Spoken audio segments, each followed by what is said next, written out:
Pope Francis பக்கவாதம் மற்றும் இதயம் செயலிழப்பால் இறந்ததாக வாட்டிகன் தெரிவித்துள்ளது.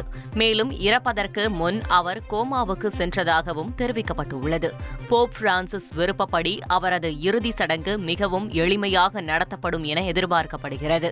அவர் அடக்கம் செய்யப்படும் இடத்தில் போப் பிரான்சிஸ்கஸ் என லத்தீன் மொழியில் பொறிக்கப்படும் என தகவல் தெரிவிக்கப்பட்டுள்ளது.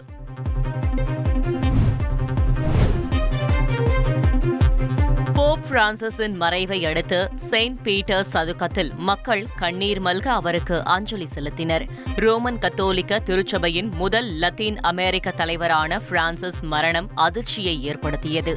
இதையடுத்து வாட்டிகன் சிட்டியில் குவிந்த மக்கள் சிறப்பு பிரார்த்தனையில் ஈடுபட்டு இரங்கல் தெரிவித்தனர். Benedicta tui mulieribus,